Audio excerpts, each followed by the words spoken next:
रुक करेंगे अगली खबर का। आपको बता दें कि अफगानिस्तान में तालिबान के कब्जे के बाद पूरा अफगानिस्तान खौफजदा है। आपको हम दिखाते हैं अफगानिस्तान में तालिबान के खौफ की 50 कहानियां।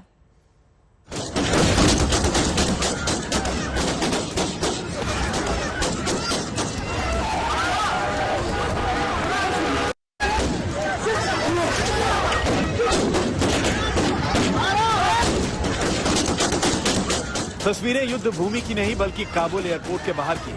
तालिबान के हथियारबंद लड़ाकों ने एयरपोर्ट के बाहर ओपन फायरिंग की। गोलियों से बचने के लिए बेबस लोग जान बचाने के लिए इधर उधर भागते दिखे। खौफ का ऐसा मंजर कि रूह कांप उठी। 18 अगस्त की रात जब तालिबान के लड़ाकों के सिर पर खूनी सनक सवार हुई तो क्या बच्चे, क्या महिलाएं, क्या बुजुर्ग बंदूकों से निकली गोलियों के सब शिकार बने। कई बेगुनाहों की जान गई और कई जख्मी हो गए।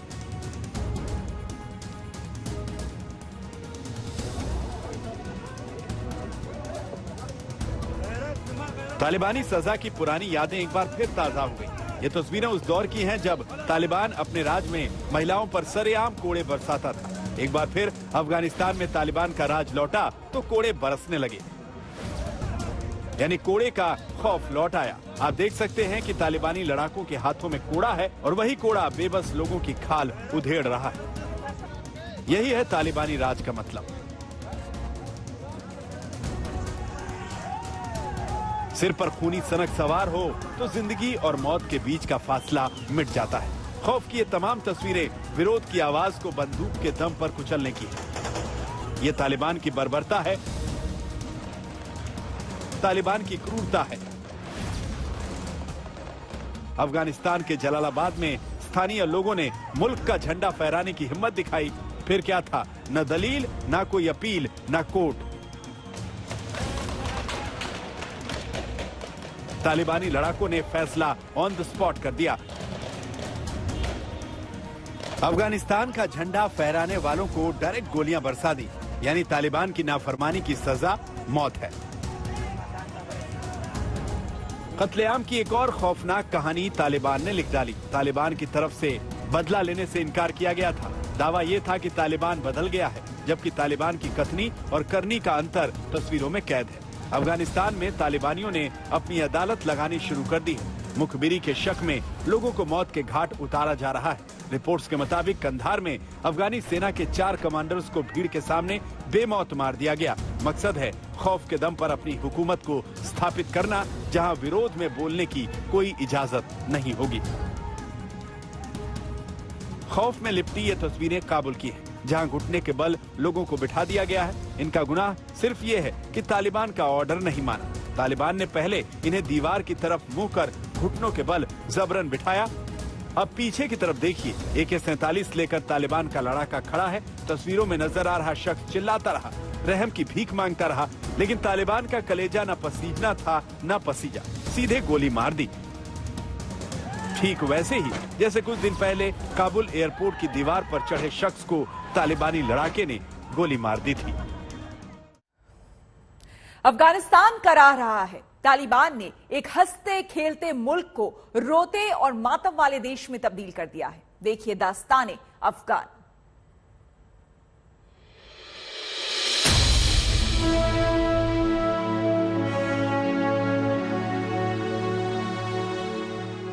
मौत की इन्हीं तस्वीरों ने पूरी दुनिया को रुला दिया, संवेदनाओं को झकझोर दिया। सोचिए, खौफ से बचने के लिए जो रास्ता अख्तियार किया वही जिंदगी की आखिरी उड़ान साबित हुआ। किसी ने नहीं सोचा था कि अफगानिस्तान में तालिबान के लौटने के बाद दर्द में लिपटी ऐसी तस्वीरें दुनिया के सामने आएंगी। आखिर कौन थे वो बदनसीब? इसकी कहानी आपको चौंका देगी। आज तक की तहकीकात में पता चला कि प्लेन से गिरने वाले इन लोगों में से एक शख्स का नाम है जकी अनबारी। स्थानीय मीडिया रिपोर्ट्स की माने तो जकी अनबारी अफगानिस्तान की राष्ट्रीय सॉकर टीम का खिलाड़ी था। तालिबान के खौफ से उसने भागने की कोशिश की, लेकिन उसके मुकद्दर ने दगाबाजी कर दी। ठीक इसी तरह प्लेन से गिरे दूसरे आदमी का नाम मतीन बताया जा रहा है। दोनों लोग प्लेन से एक छत पर गिरे थे। मृत्यु का मंजर कितना खतरनाक रहा होगा, जकी अनवारी और मतीन के आखिरी पल बहुत दर्दनाक रहे होंगे। सैकड़ों फुट की ऊंचाई से दोनों जमीन पर गिरे थे। ये दास्तां इतनी दर्दनाक है कि कलेजा कांप उठता है। आसमान से अनवारी और मतीन दोनों वली सलेक नाम के एक शख्स की घर की छत पर गिरे थे। वली ने जब कहानी सुनाई तो एक एक शब्द सुनकर रोंगटे खड़े हो रहे थे। बहुत बुरी आवाज हो गया, जैसे कोई बड़े गाड़ी का टायर फटता है, ऐसे आवाज हो गया। बोल रहे मैं निकल गया। मैं जब निकल गया, पहले मैंने देखा हमारे हवेली पे एक जूता पहले देख लिया। फिर उसके बाद मैं जब छत पे गया, छत पे देखा कि जहाँ पे पानी का टंकी है और इस तरफ एक ड्रम भी था, तो दो बॉडी उधर गिर गया है। तो बॉडी को मैंने देखा, बहुत शौकी हो गया मैं कि ये कैसे, क्या हो गया, कहाँ से आया, क्योंकि मेरे माइंड में बहुत तरीके के सवाल आ गए। किसने इसको गिरा दिया, ये मर गया, किसी ने यहाँ पे इसको मार दिया। और उसके बाद ये बोल रहा है कि मेरे बेटे और मेरे वाइफ आ गया, इसका चौथा बच्चा भी 8 साल का। इसने बोला अच्छा हो गया कि वो घर पे नहीं था, हमारे रिलेटिव घर पे था, वो नहीं था। तो ये लोग जब आ गए, बोल रहे मेरे वाइफ भी बेहोश हो गया और मैं भी शौकी हो गया था, बहुत शौक हुआ था। तो उसके बाद मैं वापस नीचे गया, अपने वाइफ को और बेटी को अंदर ले गया। तो जब पड़ोसी वाले आया तो उन लोगों ने तो जब बोला कि ये लोग प्लेन से गिर गए हैं। वली सलेक का पूरा परिवार परेशान था, क्योंकि उन्हें समझ ही नहीं आ रहा था कि अब वो क्या करें। मन में बहुत सवाल था, ये कैसे हो गया, कहाँ से आया। तो उसके बाद कुछ बेडशीट और शाल लेके उधर लेके गया, क्योंकि उनका सर भी फट गया था और उनका पेट भी फट गया था। तो उसके ऊपर डाल दिया। पड़ोसी वाले के हेल्प में उनको ले गया मॉस्क पे, मस्जिद पे ले गया। पर बाद में बोल रहे वहां से उनका फैमिली आ गया और उनको ले गया। सलेक ने उनके शवों को परिवार को सौंप दिया। घर वालों ने उन्हें सुपुर्दे खाक किया।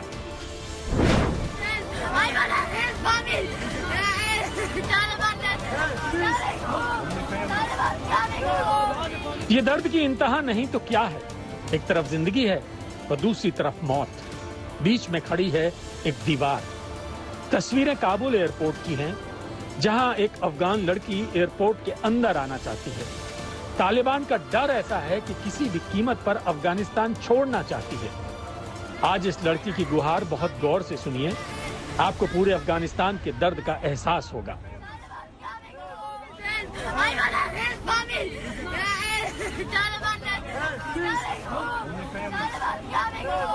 अमेरिकी सैनिक से इस अफगान लड़की की दर्द भरी अपील बहुत कुछ कहती है।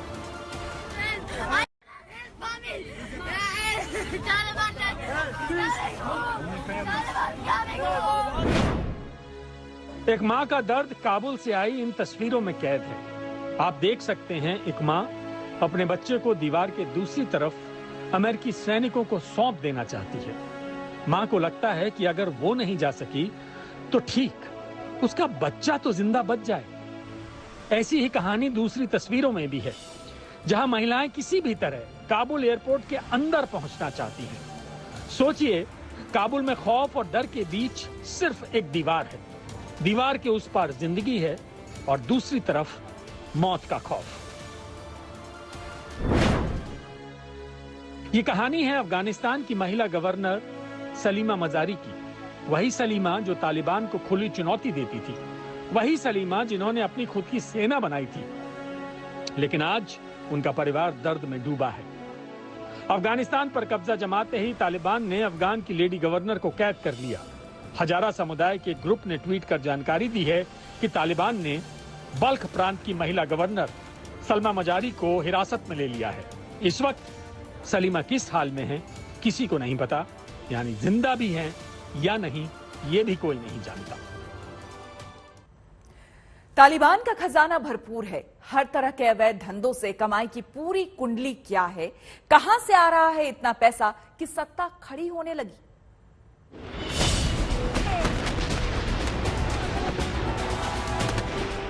बहुत कम लोगों को पता है कि अमेरिका की टेरर लिस्ट में तालिबान का नाम शामिल नहीं है। एक वाक्य में समझे तो इसका मतलब यह है कि अमेरिकी सरकार की नजर में तालिबान आतंकी संगठन नहीं है। दुनिया के सिर्फ 6 मुल्कों ने तालिबान को आतंकी संगठन माना है, जिनके नाम हैं Canada, Kazakhstan, Kyrgyzstan, Russia, Tajikistan, United Arab अमीरात। वहीं संयुक्त राष्ट्र की तरफ से तालिबान के खिलाफ कुछ प्रतिबंध लगाए गए हैं। भारत ने भी तालिबान को आतंकी संगठन नहीं माना है। तालिबान ने 1996 से लेकर 2001 तक अफगानिस्तान में शासन किया। इस संगठन में बड़े बड़े नेता हैं और उनके निर्देशों का पालन करने वाले 85,000 प्रशिक्षित लड़ाके हैं। किसी मुल्क की आर्मी की तरह आज तालिबान के पास अपनी आर्मी है, जिसके पास अत्याधुनिक हथियार हैं, मिलिट्री स्ट्रैटेजी बनाने वाले विशेषज्ञ हैं, तो संगठन को ऑपरेट करने के लिए बाकायदा बजट भी है। आप सोचेंगे कि आखिर तालिबान की कमाई कहां से होती है, 85,000 लड़ाकों का खर्चा कहां से निकलता है? तो आप ये समझिए कि तालिबान के पास पैसों की कोई कमी नहीं है। मीडिया रिपोर्ट्स के मुताबिक तालिबान की सालाना इनकम करीब $1 बिलियन है। एक अनुमान के मुताबिक तालिबान ने साल 2019-20 में $1.6 बिलियन कमाए। तालिबान की कमाई का मुख्य जरिया अफीम है। करीब सालाना 2,800 करोड़ की आय अफीम से होती है। आपने फोर्ब्स मैगजीन का नाम सुना होगा। इस मैगजीन में दुनिया के टॉप रईसों और कंपनियों की लिस्ट प्रकाशित की जाती है। तालिबान ने साल 2016 में फोर्ब्स की लिस्ट में भी जगह बनाई थी। फोर्ब्स ने अनुमान लगाया था कि तालिबान का सालाना कारोबार 2,968 करोड़ रुपए है। कुछ विशेषज्ञों का कहना है कि तालिबान को पाकिस्तान, रूस, ईरान और सऊदी अरब जैसे देशों से $100 मिलियन से $500 मिलियन के बीच फंडिंग मिलती है। तालिबान का नेतृत्व क्वेटा शूरा नाम की काउंसिल करती है। ये काउंसिल क्वेटा से काम करती है। साल 2013 में तालिबान के संस्थापक मुल्ला उमर की मौत हुई और उसके वारिस मुल्ला अख्तर मंसूर को साल 2016 की ड्रोन स्ट्राइक में मार गिराया गया। तब से मौलवी हफ्तुल्ला अखुंदजादा तालिबान का कमांडर है। उमर का बेटा मुल्ला मोहम्मद याकूब भी हफ्तुल्ला के साथ है। इसके अलावा तालिबान का सह संस्थापक मुल्ला अब्दुल गनी बरादर और हक्कानी नेटवर्क का मुखिया सिराजुद्दीन हक्कानी भी तालिबान का हिस्सा है। तालिबान के खजाने की देखरेख यही टॉप लीडर्स करते हैं। तालिबान ने सोचा था कि 20 साल बाद अफगानिस्तान में वापसी के साथ बड़ा खजाना भी हाथ लग जाएगा, लेकिन ऐसा नहीं हुआ।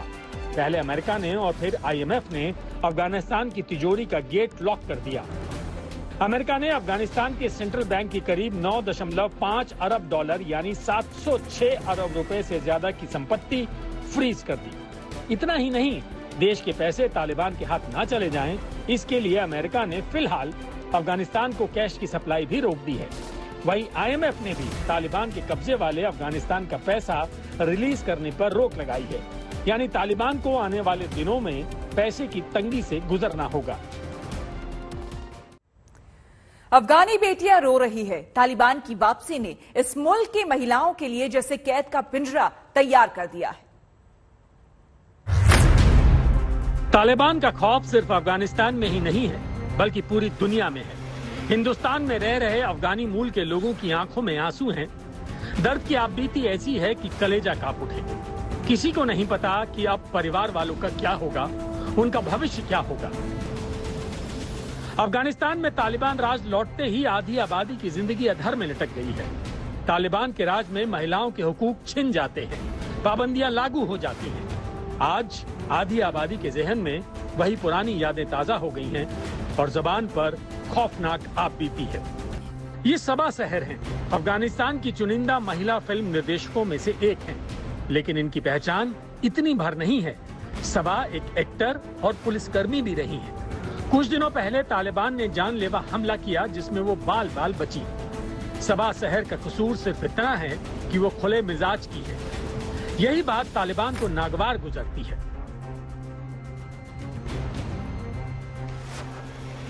आज अफगानिस्तान महिलाओं के लिए नर्क बन चुका है, लेकिन तालिबान की एंट्री से पहले ऐसा नहीं था।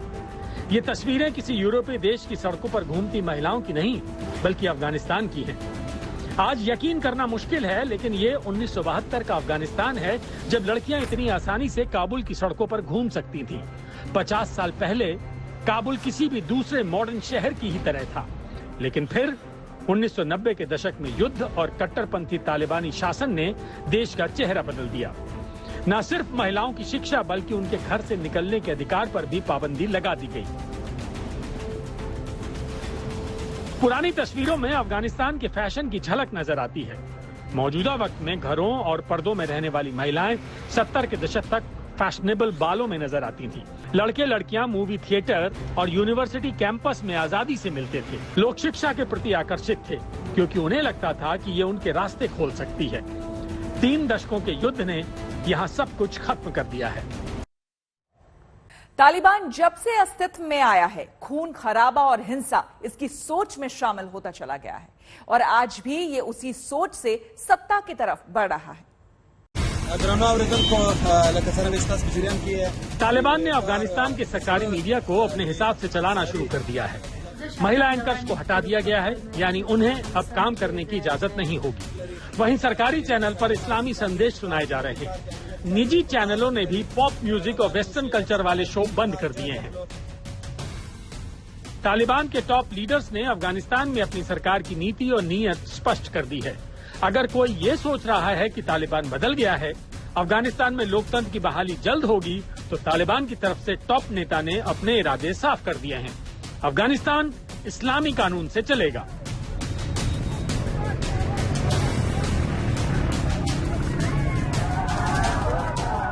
आधी आबादी के लिए तालिबान का राज किसी नर्क से कम नहीं। अफगानिस्तान में तालिबान की वापसी के साथ ही बुर्के की सेल बढ़ गई है। महिलाओं ने खुद को घरों में कैद कर लिया है। वजह है तालिबान का फरमान। लेकिन खतरा इतना भर नहीं है क्योंकि तालिबान घर घर जाकर महिलाओं की लिस्ट तैयार कर रहा है। ऐसी रिपोर्ट भी सामने आई है कि अफगानिस्तान के अलग अलग शहरों से महिलाओं और लड़कियों को अगवा किया जा रहा है। अफगानिस्तान में तालिबान का ऑपरेशन बदलापुर शुरू हो गया है। तालिबान ने अफगान सेना में काम कर चुके अफसरों और अमेरिका के लिए जासूसी करने वालों की हिट लिस्ट तैयार की है। ये लिस्ट उस खुफिया डेटा से बनाई गई है जो अमेरिकी डिवाइस में मौजूद थी। अमेरिकी सेना की वही बायोमेट्रिक डिवाइस जिसमें अफगान फौजियों और उनसे जुड़े लोगों की पूरी डिटेल्स मौजूद हैं। दुनिया भर में आज सिर्फ एक नाम की ही चर्चा हो रही है, वो नाम है तालिबान। बहुत कम लोगों को पता है कि पश्तो जबान में छात्रों को तालिबान कहा जाता है, यानी तालिबान का अर्थ है स्टूडेंट। करीब 3 दशक पहले उत्तर पाकिस्तान में एक मदरसे में तालिबान का जन्म हुआ। ये वही दौर था जब अफगानिस्तान से सोवियत संघ अपने सैनिकों को वापस बुला रहा था। उसी दौर में तालिबान एक संगठन के तौर पर उभरा। तालिबान ने सजा देने के इस्लामिक तौर तरीकों को लागू किया, जिसमें हत्या और बेवफाई के आरोपियों को पब्लिक स्पेस पर फांसी देना और चोरी के मामलों में दोषियों को अंग भंग करने जैसी सजाएं शामिल थी। मर्दों के लिए दाढ़ी और महिलाओं के लिए पूरे शरीर को ढकने वाले बुरखे का इस्तेमाल जरूरी कर दिया गया। तालिबान ने टेलीविजन, संगीत और सिनेमा पर पाबंदी लगा दी और 10 साल और उससे ज्यादा उम्र की लड़कियों के स्कूल जाने पर भी रोक लगा दी। 11 सितंबर 2001 को न्यूयॉर्क वर्ल्ड ट्रेड सेंटर पर हुए हमले के बाद दुनिया भर का फोकस तालिबान पर गया। हमले के मास्टरमाइंड ओसामा बिन लादेन को शरण देने का आरोप तालिबान पर लगा। 7 अक्टूबर 2001 को अमेरिका के नेतृत्व में नाटो ने अफगानिस्तान पर हमला कर दिया और दिसंबर के पहले हफ्ते में तालिबान का शासन खत्म हो गया। एमनेस्टी इंटरनेशनल की रिपोर्ट के मुताबिक तालिबान ने कई बार अफगानिस्तान में नरसंहार किया। सितंबर 1997 में करीब हजारा समुदाय के 70 लोगों का कत्लेआम किया, जिसमें बच्चे भी शामिल थे। वहीं दिसंबर 1997 में 600 लोगों की हत्या की। रिपोर्ट्स के मुताबिक अगस्त 1998 में तालिबान लड़ाकों ने करीब 7000 लोगों का नरसंहार किया। तालिबान आतंक और ज्यादतियों को लेकर संयुक्त राष्ट्र ने 55 पेज की एक रिपोर्ट प्रकाशित की है। इसमें कहा गया है कि अफगानिस्तान के उत्तरी और पश्चिमी हिस्सों पर नियंत्रण करने के लिए तालिबान ने अपने ही लोगों का कत्लेआम किया। रिपोर्ट के अनुसार 1996 से 2001 के बीच वहां 15 बड़े नरसंहार हुए। ये कत्लेआम रक्षा मंत्रालय या फिर खुद मुल्ला उमर के जरिए करवाए जाते थे।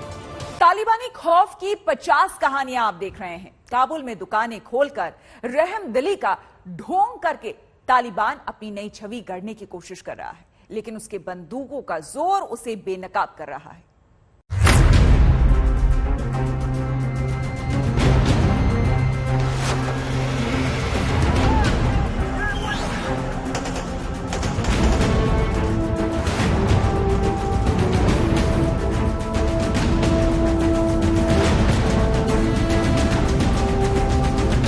अफगानिस्तान में तालिबान के कब्जे की तस्वीरें पूरा विश्व देख रहा है। हर तरफ अफरा तफरी का माहौल है। तालिबान के लड़ाकों की सूरतें और हुलिया देखकर खौफ पैदा हो रहा है। उनका लिबास हो या उनके हाथों में घातक हथियार, चेहरों पर छलकती बेरहमी हो, कट्टर तालिबानी दहशत के पोस्टर बॉय बन चुके हैं।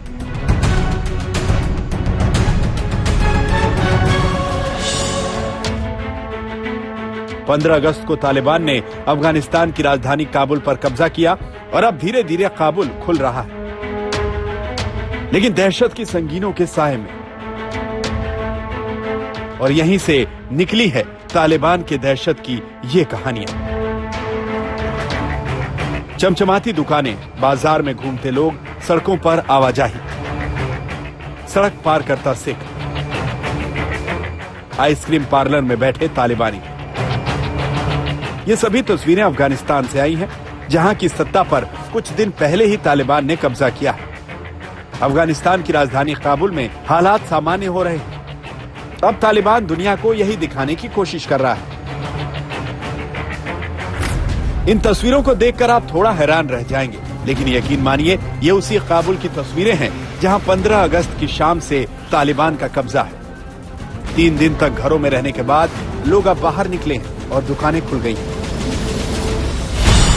अफगानिस्तान में इस वक्त सबसे बड़ा सवाल पेट का है। ज्यादा दिन खौफ के साए में रहने के बाद घर नहीं बैठा जा सकता। पेट पालना है तो घर से बाहर आना ही होगा। यही मजबूरी काबुल के बाजार की इस तस्वीर से सामने आ रही है। राशन की दुकानें, जरूरी सामानों की दुकानें खुल गई हैं। 3 दिन के डर के बाद मजबूरी में लोग खरीदारी करने निकल रहे हैं। डर और खौफ के साए में खरीदारी करने महिलाएं भी पहुंची हैं।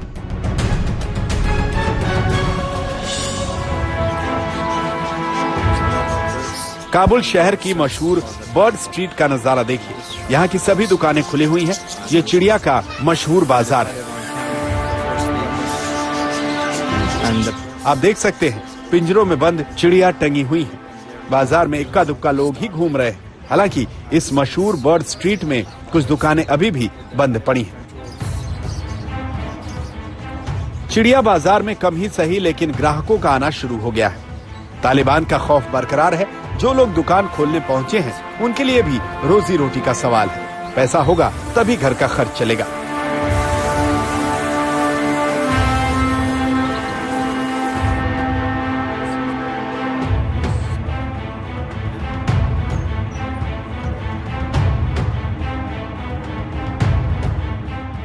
और ये है काबुल की पीडी इलाके की तस्वीरें।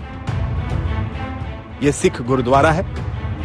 गुरुद्वारे के बाहर आप देख सकते हैं बच्चे स्केटिंग कर रहे हैं और इक्का दुक्का बच्चे साइकिल पर घूम रहे हैं। तालिबान ने पूरे इलाके में अपनी दहशत कायम कर दी है, लेकिन इन मासूमों को इस बात का एहसास नहीं है कि अफगानिस्तान में तालिबान लौट आया है। गुरुद्वारे के पास सिख दुकानदार की दुकान भी खुल गई है। यह दुकान मंजीत सिंह की है। अफगानिस्तान में सिखों की बड़ी तादाद है। मंजीत सिंह कह रहे हैं दुकानें तो खुल गई हैं, लेकिन लोगों के दिलों में तालिबानी राज की दहशत बैठी हुई है।